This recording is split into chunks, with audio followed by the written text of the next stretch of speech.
This is just a sample of the audiobook. To get the complete audiobook, access the link posted in the first comment. As well, that is to say, on different modes of transport, on the routes available, on the dangers involved, and, where it has been possible to determine, on the weather. In doing so, I hope not only to have provided a more three-dimensional portrait of Machiavelli the man, but also to have illuminated more brightly the roots of his thoughts, the reasons for his actions, and the extent to which, for much of his life, his fate was affected by vast sweeping events quite beyond his control, and often beyond his comprehension. The second consideration concerns completeness. Although Machiavelli is best known for Il Principe and the Discorsi, I have endeavoured not to privilege any particular texts, and, as far as possible, to take the full range of his writings into account. This is intended to have two effects. On the one hand, by giving ample consideration to his plays and poems, his letters and carnival songs, I hope to make apparent the full richness of his personality, the vivacity of his imagination, and the bawdiness of his humour.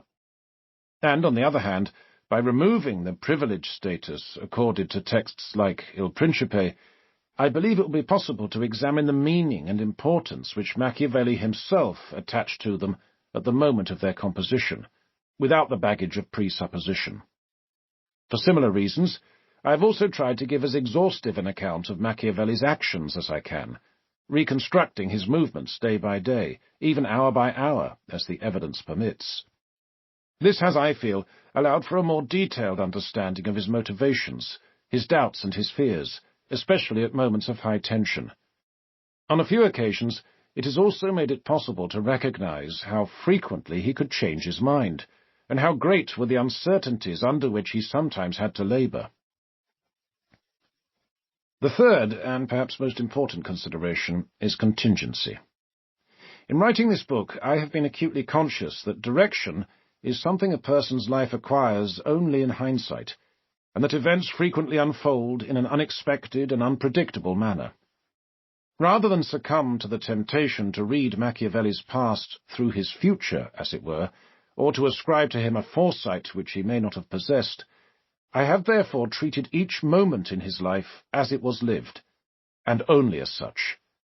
This will, I hope, allow for a searching and realistic assessment, and a fuller appreciation not only of his successes, but also of his many failures, disappointments, and shortcomings, the latter of which have sometimes been overlooked or minimized. No biography, however, is ever perfect.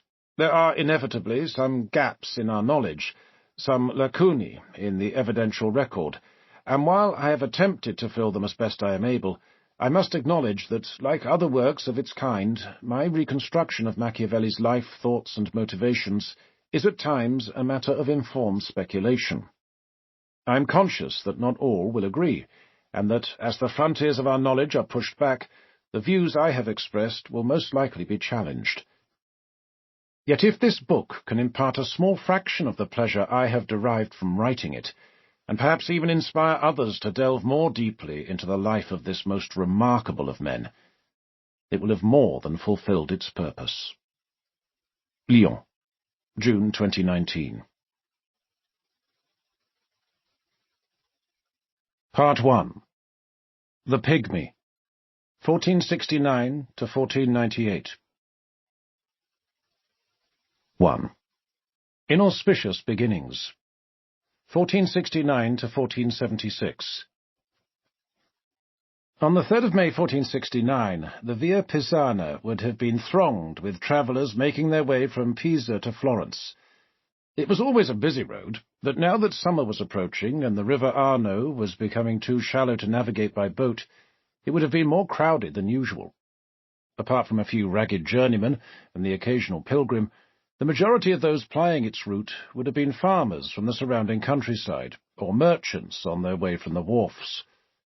Some would have been herding animals, others would have been carrying foodstuffs, from the beans and tripe that are still the mainstays of Florentine cuisine, to aromatic spices imported from the Near East, and richly woven carpets from Persia.